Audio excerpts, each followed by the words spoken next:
Shep, the sheriff defending the investigators, but changing again the details of the timeline in a very significant way. Remember, previously he had said that the security guard who was shot had first encountered the gunman at 9:59. The gunman opened fire on the crowd at 10:05, leaving that 6-minute gap and leaving everybody wondering what on earth hotel security staff were doing in that 6 minutes.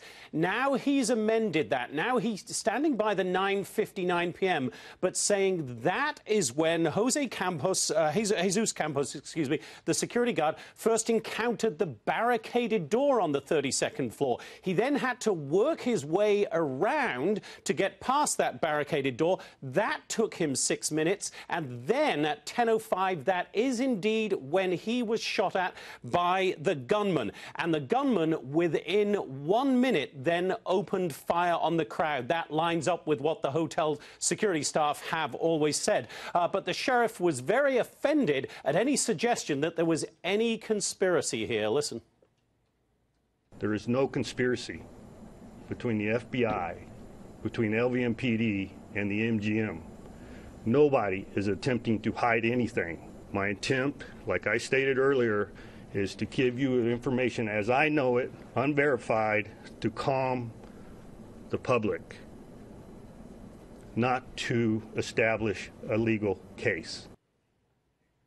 The sheriff also updated us on the numbers of victims. The number of dead remains at 58, Shep, 546 wounded. 45 of those remain in the hospital. Some of them are still critical. Shep. Jonathan, what else did the sheriff say about the investigation itself?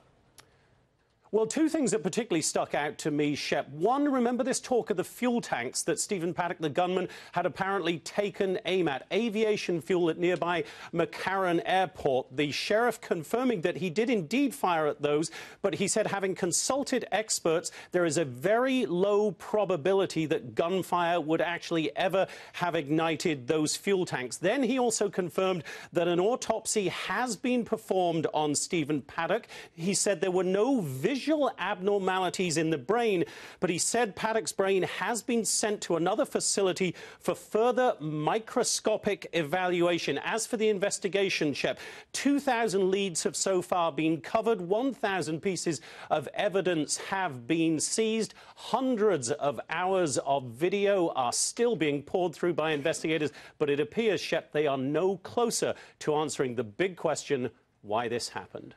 Jonathan Hunt on the Vegas investigation. Thank you.